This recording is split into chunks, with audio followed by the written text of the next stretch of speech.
에베소서 4장 29절부터 32절까지 말씀입니다.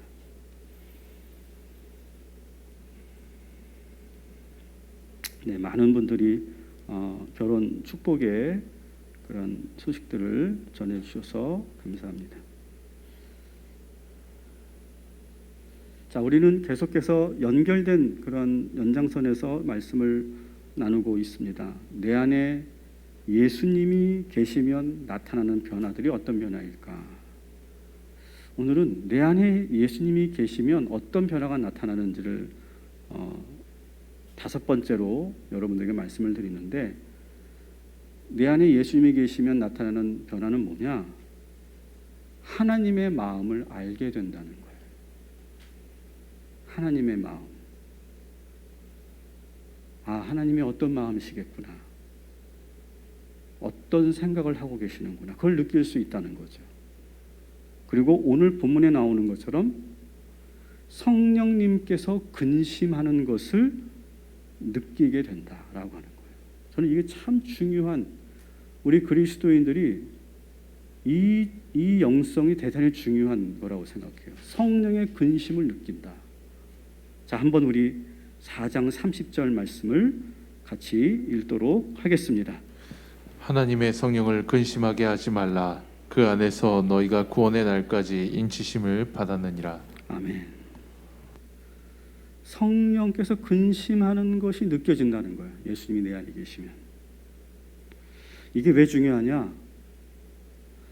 여러분, 우리가 사는 이 현대 세상은 점점 두려운 것이 제거되죠. 그죠? 옛날 제가 학교 다닐 때만 해도, 저는 국민학교 출신입니다. 이래봬도. 그런데 제가 학교 다닐 때만은요, 선생님 하면은 정말 학부모님들이 정말 고개를 90도 숙이고 인사하고, 저희들도 선생님은 정말 존경할 뿐만 아니라 또 두려운 대상이었어요. 그랬었던 기억이 있습니다. 생생하게. 요즘 선생님들은 어떠신지 모르겠어요. 근데 요즘은요, 그런 권위 있는 대상, 두려운 대상이 사라져가고 있어요. 그러면서 인간 각 개개인이 자유라고 하는 이름으로 남을 의식하지 않아요. 두려운 대상이 없어요. 자기 마음대로 생각해요. 자기 마음대로 말하고 자기 마음대로 행동합니다. 대상이 그렇게 있으면 우리가 의식하게 되는데, 그런 의식하는 대상이 사라졌어요. 이게 어떻게 보면 되게 편해 보이고 되게 자유로워 보이고 되게 민주적인 것처럼 보이는데, 한번 우리가 잘 생각해 보자는 거예요. 두려워하는 대상이 없으니까 자기 마음대로 생각하고 말하니까 서로 어떻게 됩니까? 계속 부딪혀요. 현대사회는요, 앞으로 계속 갈등하는 사회가 될 거예요. 계속 부딪히고 침범하고 타인의 피해를 안겨주고 그런 사회가 될 거예요. 앞으로 계속 더 시끄러울 거예요. 왜? 그런 대상이 좀 사라졌으니까. 자, 그런데 이러한 세상에서 그리스도인으로 산다는 건 뭘까요? 그리스도인은요, 무슨 말을 하든 어떤 행동을 하든 가장 먼저 의식하는 대상이 있어요. 그게 누구예요? 하나님이죠. 하나님. 이 대상을 절대로 우리는 포기하지 않는 게 그리스도인이에요. 그래서 따라합시다. 하나님께서 어떻게 생각하실까? 이 생각을 항상 가지고 사는 사람들이에요. 이걸 심리학자들은 슈퍼에고이기 때문에 이거는 오히려 더 병리적이다 이렇게 말하는 사람들도 있을 테지만, 저는 그렇게 생각하지 않아요. 오히려 현대사회는 이런 대상이 꼭 필요한 시대가 된다고 생각해요. 하나님께서는 지금 내가 하려고 하는 행동을 어떻게 바라보고 계실까? 내가 하려는 이 계획을 성령님은 근심하지는 않으실까? 이런 것을 묻고 의식하는 사람들이어야 된다는 거예요. 그렇게 되면 어떻게 될까? 우리는 한 번 더 기도하게 될 거예요. 한 번 더 생각해 보게 되겠죠. 그리고 막 내가 내 감정이 막 너울을 치더라도 순간 내가 마음을 가라앉히죠. 그리고 나의 충동을 충동적으로 움직이지 않게 하죠. 내가 하고 싶어도 하나님을 의식하게 되기 때문에 그렇게 내가 더 나가지 못하게 되겠죠. 저는 이것이 대단히 오늘날 우리 이 현대 사회나 우리 그리스도인에게 정말 중요한 그런 메커니즘이라고 생각해요. 여러분요, 원래 교회는 세상을 걱정했어요. 그죠? 세상이 저렇게 타락하고 죄로 물들고 그리고 어떤 그런 두려운 대상도 없이 자기들 마음대로 자유롭게 그렇게 살아가는 저 세상을 보면서 오히려 우리 그리스도는 걱정을 했다고요. 그러면서 세상을 걱정하면서 우리는 복음을 전했죠. 예수를 믿으라고 우리는 복음을 전했어요. 그래야 여러분이 산다고 말했어요. 근데 여러분 요즘에 역전된 거 아시죠? 세상이 우리를 걱정해요. 참 기가 막힌 일이에요. 왜 이렇게 됐을까? 여러분, 지난 한 주간 일어났던 일들을 보면서 우리 그리스도인들을 많이 억울해 하시더라고요. 근데 저는 억울하게 생각할 게 아니라고 저는 생각합니다. 다 같은 교회예요. 그 교회와 내 교회가 우리 교회가 다르다? 저는 그렇지 않아요. 다 같은 교회죠. 다 같은 성도들이에요. 여러분, 이러한 지난 한 주간의 상황을 보면서 우리 하나님은요, 어떻게 우리를 바라보고 계실까요? 저는 성령께서 지난 한 주간 우리들의 모습을 보면서 근심하셨다고 저는 믿고 확신합니다. 근심하셨어요. 모든 현장 예배가 다시 중지됐어요. 지난 수요일부터, 화요일부터. 제가 아침마다 기독교 TV를 보면서 오는데 그 큰 교회가 수천 명이 모이는 교회에 한 명도 없이 혼자 부목사님 혼자 찬양하시는데 막 울컥하셔 눈물 오시더라고요. 보면서 나는 가서 절대 울지 말아야지 다짐하고 왔어요. 왜 눈물이 안 나겠어요? 현장 예배가 중지되고 아무도 없는 곳에서 예배하고 확진자들이 지금 급속하게 늘어나고 있고 이로 인해서 기독교와 이 교회에 대한 부정적인 생각이 엄청나게 확산되어 있고 더 저는 안타까운 것은 기독교인들이 왜 복음보다 정치에 그렇게 관심이 많은지 모르겠어요. 여러분, 기독교인은 복음의 사람이어야 될 줄 믿습니다. 근데 왜 정치에 그렇게 관심이 많은지 모르겠어요. 기독교인들 안에서 그 정치적인 문제 때문에 서로 갈등하고 있어요. 교회 안에서. 하나님 절대 지금 기뻐하시지 않는다. 성령께서 지금 우리를 보시면서 근심하고 계신다. 여러분 그거 아시죠? 느끼시죠?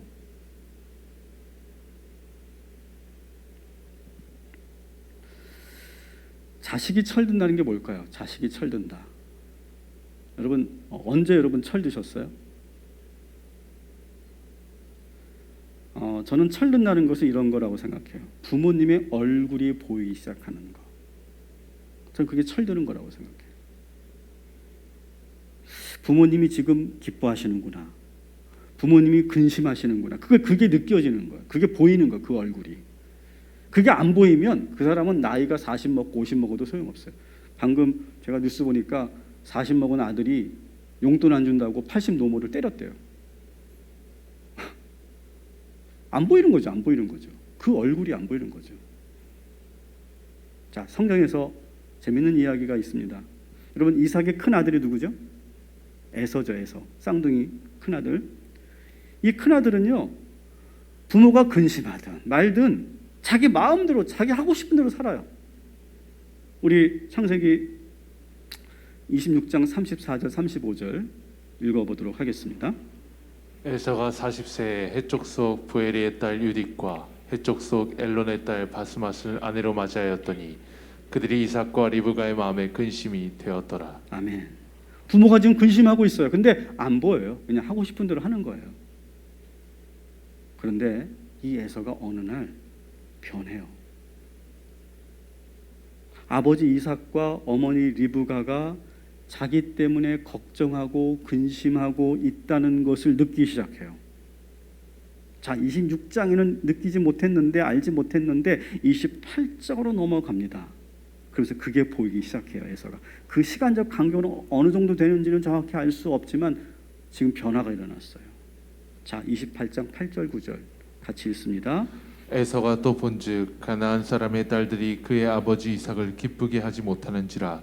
이에 에서가 이스마엘에게 가서 그 본처들 외에 아브라함의 아들 이스마엘의 딸이요 느바요스의 누이인 마알랏을 아내로 맞이하였더라. 아멘. 자, 본문을 보시면 에서가 또 본즉 기도해 있어요. 뭘 봤을까요? 부모의 얼굴을 봤어요. 근심하는 얼굴을 봤어요. 그러면서 바뀌어요. 어떻게 바뀌어요? 부모가 원하는 결혼을 합니다. 이방 여인들하고 결혼하는 것을 포기하고 자기 삼촌의 딸과 결혼하게 돼요.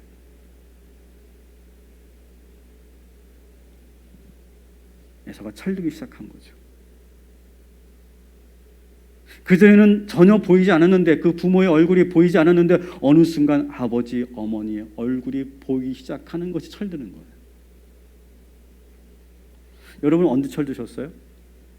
철 안 드신 분 손 들어보세요. 저도 마찬가지예요. 어느 순간 아버지의 얼굴, 어머니의 얼굴이 보이기 시작하더라고요. 특히 어머니께서 저를 위해서 날마다 새벽마다 눈물로 기도하시는 모습이 어느 순간 제 마음속에 크게 흘러오게 되는 거예요. 알고 있었죠. 우리 어머니가 나를 위해 기도하는 거 알고 있었죠. 근데 그때는 그 모습이 잘 느껴지지 않고 저 멀리 있는 어떤 장면처럼 느껴졌는데, 그 기도하는 어머니의 모습이 제 앞에 마치 선명하게 내 앞에, 눈앞에 탁 흘러오적되는 거죠. 크게 느껴지는 거죠. 그러면서 그 어머니의 눈물의 얼굴이 보여요. 그럴 때가 있더라고요. 그리고 제가 사진을 한 장을 준비해 봤는데 3년 전인가 제가 갖고 있는 사진들을 쭉 정리하다가 우연히 발견한 사진입니다. 아마 사진 보여주세요. 이 사진은 저희 아버지 사진인데요. 그 밑에 보면 94년 2월 28일 이렇게 되어 있습니다. 이때가 제가 감리교신학대학을 졸업하는 졸업식 날 사진이에요. 그냥 뭐 여러분 보셔도 뭐 그냥 그런가 보다 하겠지만 저도 그랬을 거예요. 그전에는. 근데 어느 순간 이 사진을 몇 년 만이야? 한 30년? 20년 만에 다시 이 사진을 보는 순간 막 뜨거운 게 울컥 올라오더라고요. 아버지의 얼굴을 제가 처음 본 거예요, 사실은요.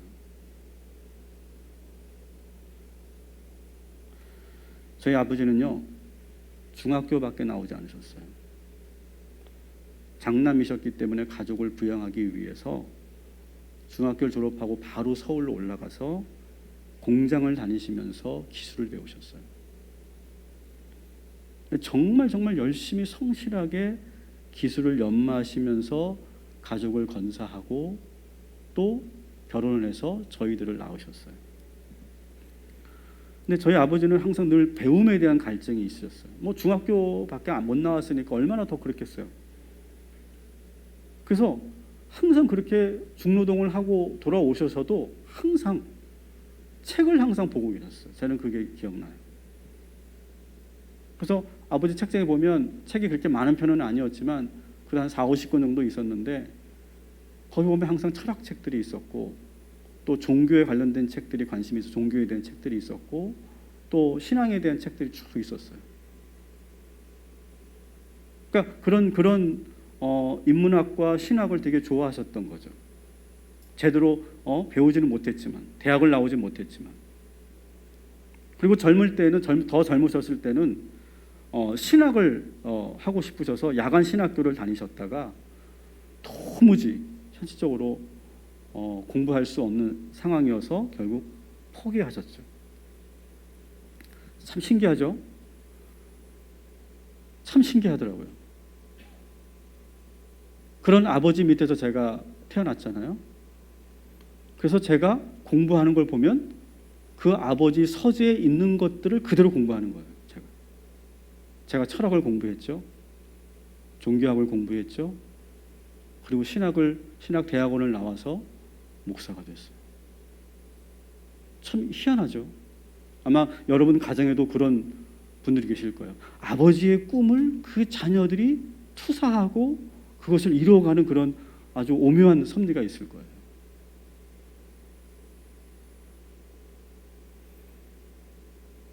이 이야기가 좀 길어질 것 같은데 그래도 갑자기 생각나서 저에 대한 이야기도 좀 해볼까 합니다. 제가 21살 때 저는 그때 철학에 관심이 많았었고 그래서 성경을 볼 때도 저는 좀 이렇게 새롭게 보기를 원했어요. 그래서 제가 가룟 유다를 예수님을 배반했고 팔았던 가룟 유다를 좀 제가 변호하는 입장에서 그 시나리오를 제가 썼었어요. 모노드라마 형식으로 시나리오를 제가 21살 때 썼었습니다.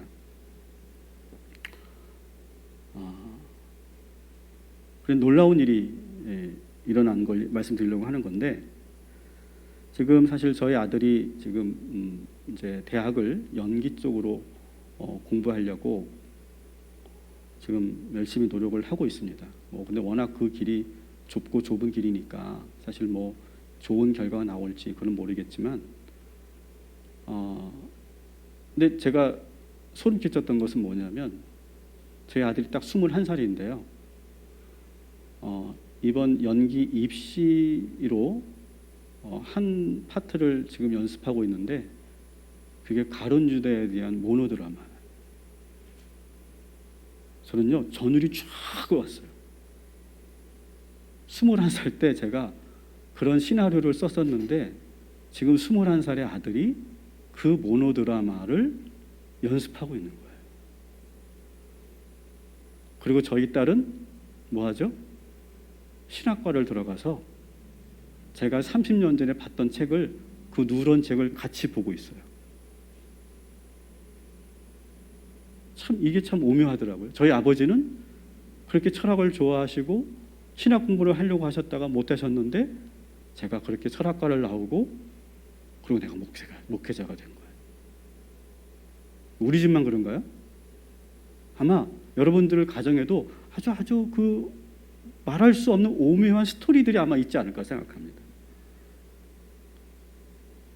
하여튼 저희 아버지는 그 한을 풀기 위해서 저희 3남매를 정말 끝까지 가르치셨어요. 허리가 휘는 것도 모르고 아까워하지 않으시고 그냥 무조건 뒷바라지 하셔서 저희 3남매를 다 공부 가르치셨어요.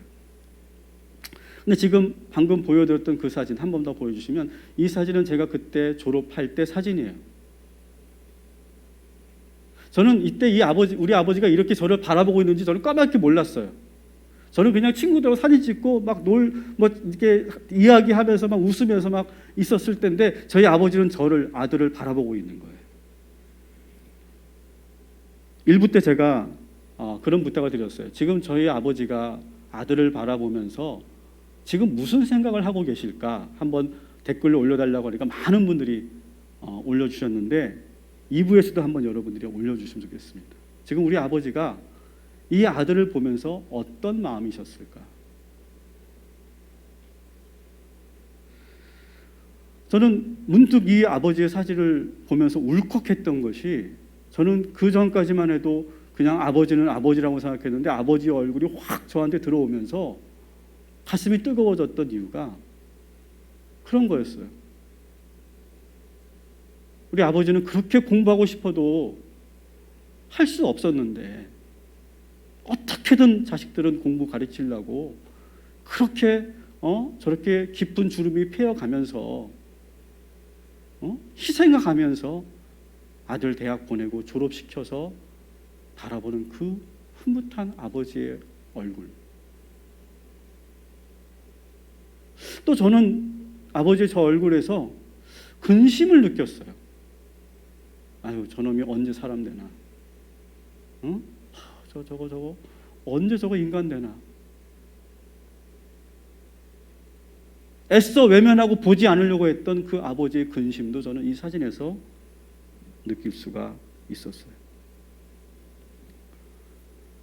여러분, 철들나는 것은 뭘까요?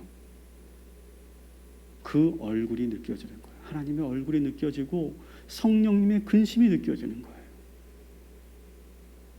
저는 지금도 제가 이렇게 이 어려운 시절을 보내면서도 제가 꿋꿋이 설 수 있는 힘이 저는 있다고 생각해요. 그게 뭐냐? 내 안에 예수가 계시고요.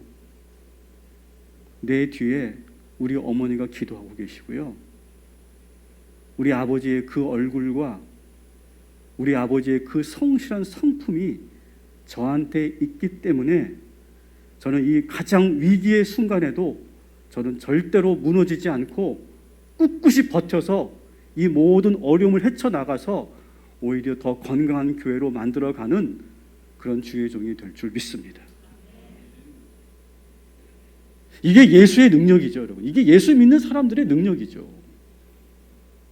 철든다는 것은 아버지의 얼굴이 보이기 시작하는 거예요. 근심하시는 성령님의 얼굴이 느껴지기 시작하는 거예요. 여러분, 제가 정말 여러분에게 부탁드립니다. 여러분, 내 생각, 내 신념, 내 입장, 여러분 그것이 중요할 때가 아니에요. 내 안에 계신 예수님께서 지금 뭐라고 말씀하시는지, 아버지 하나님께서 지금 어떻게 바라보고 계시는지, 성령님께서 지금 우리를 보시면서 기뻐하시는지 근심하시는지 그걸 느끼실 수 있어야 된다는 거예요. 그리고 좀 제발 우리 그리스도인에게 제가 부탁드립니다. 제발 주변 사람들의 얼굴도 좀 보세요. 우리 주변 사람들이 우리를 보면서 어떻게 바라보고 있는지 좀 보시라고요. 제가 좀 전에 뉴스를 봤는데 어느 신도시에 마음카페가 어느 교회를 고발을 해가지고 지금 행정명령에 따라서 교회가 폐쇄됐다는 거예요. 여러 가지 해석할 수 있죠. 이것을 탄압이라고 말할 수도 있겠고, 이 세속 사회가 이 종교를, 기독교를 지금 핍박하는 거라고 볼 수도 있겠지만,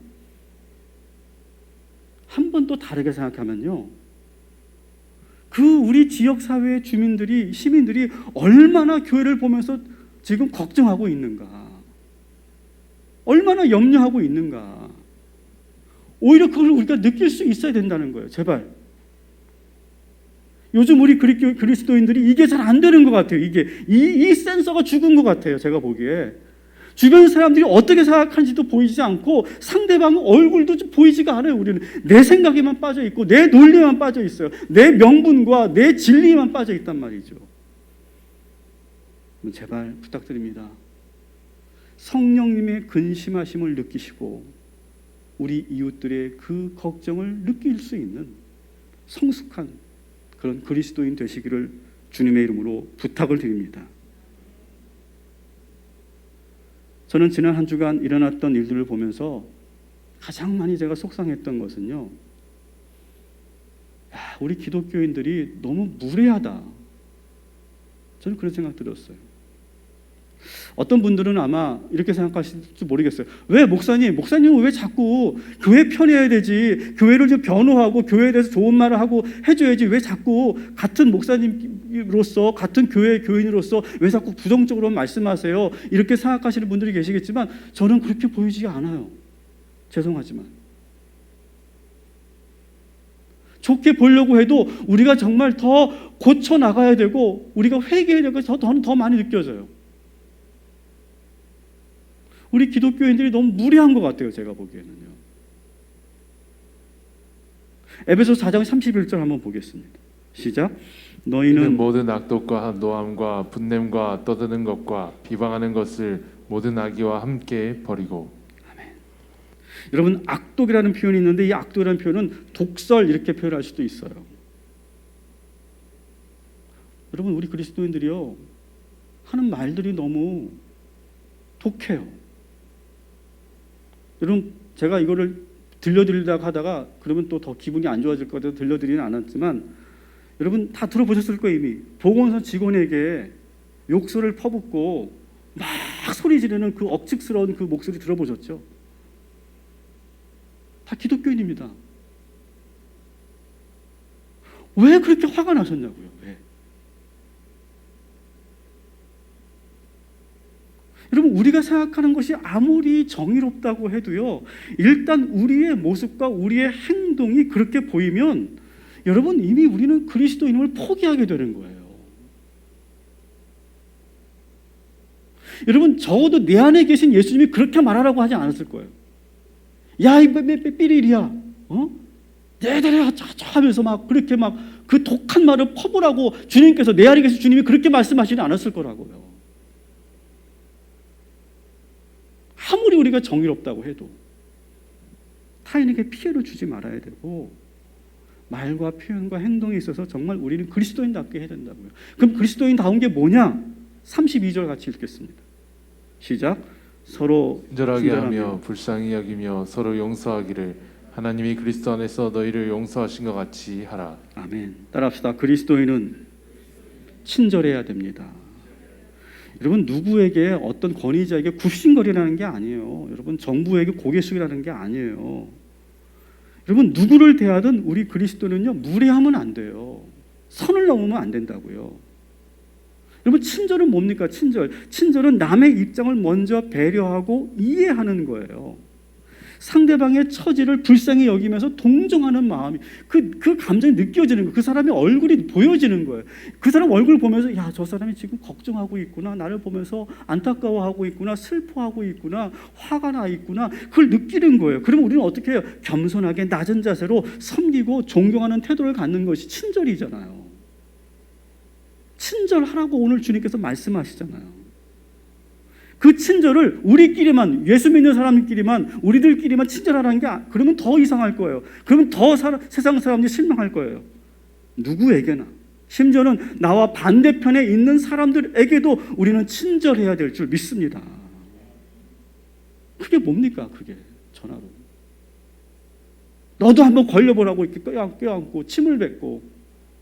아니, 기독교인이 어떻게 성경에서 그런 말이 어디 있냐고요, 도대체. 1부 때와 다르게 제가 2부 때 너무 흥분하는 것 같습니다. 죄송합니다. 여러분, 우리는요, 친절해야 되고요, 불쌍히 여기는 마음을 가져야 돼요. 오히려 여러분, 예수님께서 당신을 십자가에 매단 사람들을 십자가 위에서 내려다보시면서 뭐라고 기도합니까? 주여, 저들의 죄를 용서하여 주시옵소서. 저들이 하는 일을 저들이 알지 못하나이다. 오히려 변호해 주잖아요. 자기를 핍박하고 죽이는 사람들을 오히려 변호해 주고 용서해 주잖아요. 불쌍히 여겨 주잖아요.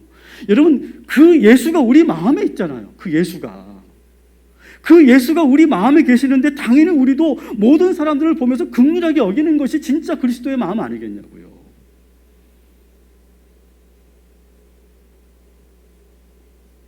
그리고 우리는 자연스럽게 용서가 돼야 된다는 거예요. 용서가.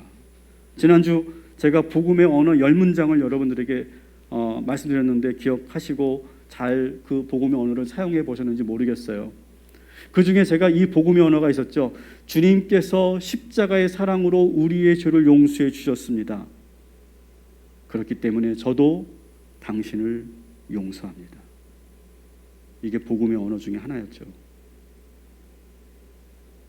자, 4장 32절을 한번 같이 다시 읽겠습니다. 시작. 서로 친절하게 하며 불쌍히 여기며 서로 용서하기를 하나님이 그리스도 안에서 너희를 용서하신 것 같이 하라. 아멘. 서로 용서하기를 하나님이 그리스도 안에서 너희를 용서함 같이 하라. 이게 복음의 언어 아니겠어요? 이게 복음적 삶이잖아요. 근데 왜 우리는 용서 못하냐고요? 왜 그렇게 화가 났냐고요? 왜 이렇게 정죄하고 왜 그렇게 믿지 못하냐고. 제발 좀 우리 믿어 주십시다.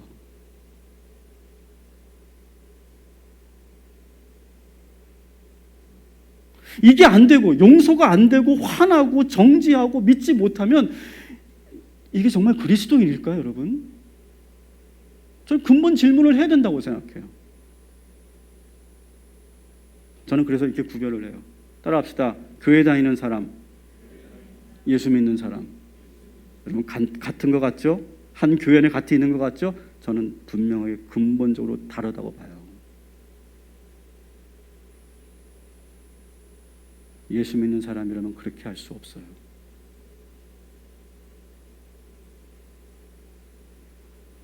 친절하고 긍휼히 여기고 용서가 될 수밖에 없는 사람들이 그리스도인이에요. 나는 그렇게 못하지. 근데 내 안에 계신 예수가 날 그렇게 계속 만드는 거예요.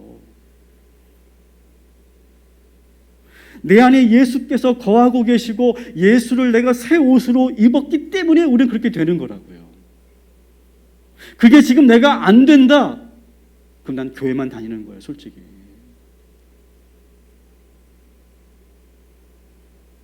내가 진정으로 그리스도인인가 아닌가를 보려면 내 안에 악독과 노함과 분냄과 떠드는 것과 비방하는 것이 벗어져 버려야 돼요. 그러면서 내 안에 반대로 친절하고 불쌍히 여기고 용서하는 마음이 계속 올라와야 돼요. 나 교회 다닙니다. 나 권사입니다. 나 장로입니다. 나 예수님 영접했습니다. 이거 말할 필요 없어요. 그냥 그것이 드러나요. 그냥 드러나. 그래서 사람들이 당신 예수 믿죠? 이래야 진짜 예수 믿는 거라고요. 딱 보니까 알겠네요. 이래야 예수 믿는 거라고요. 저는 지난주 가슴이 너무 아팠습니다. 여러분들도 그러셨겠지만 저는 목회자로서 정말 더 가슴이 아팠습니다. 그래서 제가 오랜만에 제가 안 하는 짓인데 페북에 오랜만에 또 글을 올리고 말았고 그 글을 또 우리 성도들에게 공유를 했었습니다. 아마 좀 놀라신 분들이 계시지 않았을까. 좀 이렇게 제가 좀 아주 직설적이고 아주 좀 날카롭게 비판하는 그런 글이었기 때문에 아마 평소에 저를 인자하게 부드럽게 보신 분들은 아마 놀라지 않으셨을까. 근데 사실은요, 그 글에 있는 게 저의 인간적인 그런 성정이에요, 사실은. 근데 제가 그것을 잘 드러내지 않고 절제하며 살았는데 그날만큼은 제가 그게 좀 되지 않아서 좀 부끄럽게 그런 글을 여러분들이 올리고 또 그것을 공유하게 됐습니다. 다시 한번 제가 죄송한 마음을 갖게 되는데요. 5분 만에 그 글을 쓰고 막 힘들어하고 있을 때 많은 분들이 그 글에 댓글을 달아주시고 또 정말 한 20년 전에 저를 가르쳐 주셨던 교수님들도 저에게 댓글을 달아주시고 격려해 주시고 위로해 주셨는데 그러면서 제 동기 목사님께서 시 하나를 올려주셨어요, 페이북에.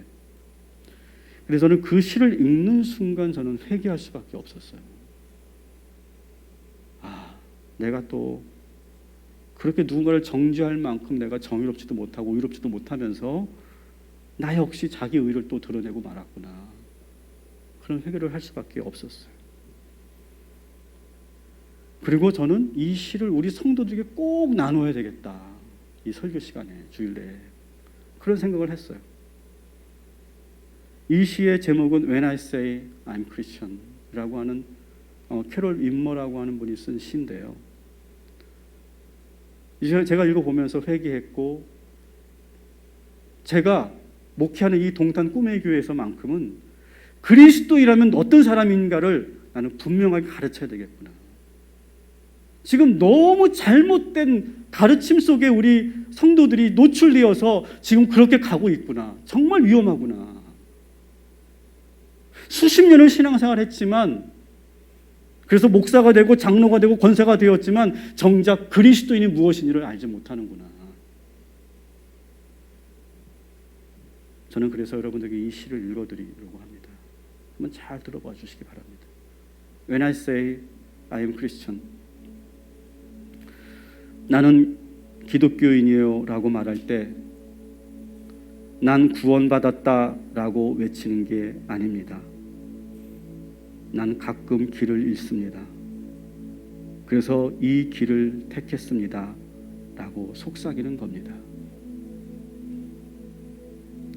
나는 기독교인이에요 라고 말할 때 교만함으로 이렇게 말하는 것이 아닙니다. 발을 헛디뎌 비틀거려서 하나님께서 나의 인도자 되시길 바란다고 고백하는 겁니다. 나는 기독교인이에요 라고 말할 때 강하다는 것을 드러내려고 하는 것이 아닙니다. 내가 너무 약해서 계속 할 수 있는 힘을 달라고 기도하는 것입니다. 나는 기독교인이에요라고 말할 때 성공했다고 사람들에게 자랑하는 것이 아닙니다. 내가 실패해서 더 이상 감당할 수 없다는 것을 인정하는 겁니다. 나는 기독교인이요라고 말할 때 모든 것을 다 안다고 생각하는 것이 아닙니다. 나는 여전히 혼돈 속에 있으며 나는 아무것도 알지 못한다고, 그래서 겸손하게 가르쳐 달라고 요청하는 것입니다. 나는 그리스도인이요라고 말할 때 내가 완벽하다고 주장하는 것이 아닙니다. 내 결점이 너무나 뚜렷하지만 그래도 하나님께서 나를 가치 있다고 믿어주시는 것, 그래서 나는 그리스도인입니다. 나는 기독교인이라고 말할 때 나는 뼈아픈 고통을 여전히 느낍니다. 내 마음이 너무 아파서, 그래서 하나님의 이름을 구하며 바라는 것입니다. 나는 기독교인이요라고 말할 때 나는 판단하려고 하는 것이 아닙니다. 내게는 그럴 권한이 없습니다. 나는 그저 사랑받는다는 사실, 그거 하나만 알고 있을 뿐입니다. 여러분 어떻습니까? 저는 이 시가 정말 와 닿았어요. 저는 이 시에 나오는 그리스도인이고 싶어요. 이런 그리스도인. 나 구원받았다 자랑하고 남을 정죄하고, 그러면서 항상 우리는 누군가 위에 내가 서 있고 그렇게 내가 착각하고 나와 다른 사람을 막 함부로 대하고 배타적으로 대하고 무례하고 남 신경 안 쓰고 심지어 정치적이기까지 한 그런 그리스도인 말고요. 진정한 그리스도인. 이 시에 나오는 그리스도인은요, 나약합니다. 부족합니다. 그래서 겸손합니다. 친절합니다. 저는 이런 그리스도인이 되고 싶어요. 어떤 분들은 나는 이런 그리스도인 별로 난 좋지 않아. 나약해 보여. 나는 축복받고 성공하는 거, 나는 구원받는 거, 나는 남들보다 위에 오르는 거, 나는 그걸 원하기 위해서 나는 교회 다니는 거야 라고 생각하시는 분들이 계시다면 저희 더 이상 드릴 말씀이 없어요. 저는 그래서 담임 목사로서 이렇게 선포합니다. 9월 7일부터요. 9월 7일 월요일부터 온라인 특별 가정 예배를 선포하고 제안합니다. 우리가 1차 팬데믹 때 구시 기도회를 했었는데 많은 분들이 잘 따라와 주시고 함께 해주셔서 참 감사했는데요. 이번에는 이제 저녁 9시, 9시에 온라인 가정 예배를 제안드립니다. 저는 이 시간에 뭘 하려고 하냐면 주제를 이 시처럼 I'm Christian, 나는 그리스도인이다, 이 주제를 가지고 이 캐롤 윈머가 쓴 시를 모티브로 해서 10일 동안 특별 가정 예배를 진행해 보려고 합니다. 이게 왜 중요하냐면 요즘 우리는요, 회사에서도 아마 그러실 거예요. 나 교회 다닙니다. 이렇게 손 들고 자랑스럽게 얘기하실 분 있을까요? 요즘에 회사에서 나 교회 다닌다 그러면요, 많은 사람들이 엄청나게 나를 이상하게 볼걸요. 내가 교회 다니는 거 숨겨야 돼요. 회사에서 당신 교회 갔다 왔죠? 그러면 저 안 갔다 왔습니다. 이렇게 말을 해야 되는 그런 시대예요. 더 이상 I'm Christian이라고 말할 수 없는 시대가 됐어요. 여러분, 아이들은 어떨까요? 우리 아이들은 더 심할 거예요. 이제는요. 나는 크리스찬입니다. 나는 기독교인입니다. 이렇게 자신 있게 말하지 못하는 시대가 점점 올 거예요. 이렇게 되기 전에 우리가 바뀌어야 돼요. 진정한 그리스도인이 돼야 돼요. 그래서 무너졌던 이 신뢰를 다시 쌓아가야 되고요. 정말 우리 안에서 예수의 능력이 나타나야 되고요. 그냥 누가 나 교회 다닌다고 말하지 않아도 당신 교회 다니죠? 딱 보니까 알겠네요. 이렇게 보여질 만큼 우리가 변화가 일어나야 된다는 거죠. 더구나 이것이 우리 어른들만의 문제가 아니라 우리 아이들, 우리 자녀들에서부터 제대로 된 기독교인에 대한 정체성을 회복하는 일. 저는 그것이 대단히 중요하다고 생각합니다. 그래서 함께 예배를 드리고 찬양하고 또 제가 한 15분 정도 제가 설교할 건데요. 15분에서 20분 정도 설교할 건데요. 그렇게 하고 제가 나눔지를 드릴 건데 그걸 가지고 아버지와 자녀들이 같이 대화하는 거예요. 같이 이야기 나누고 그리고 함께 기도하는 그러한 예배서를 여러분들에게 매일매일 공급해 드리고 10일 동안 온라인 특별 가정 예배를 여러분에게 제안 드립니다. 우리 모든 동탄 꿈의 교회 성도들 모두 참여해 주시길 부탁드립니다. 그리고 여러분들 100% 참여하신 가족에게는 저희들이 또 큰 선물도 드리고 우리 아이들에게 더 좋은 동기부여가 될 수 있도록 여러 가지를 준비해 놓도록 그렇게 하겠습니다. 여러분 많이 꼭 참여해 주시기를 부탁을 드립니다. 말씀을 정리합니다.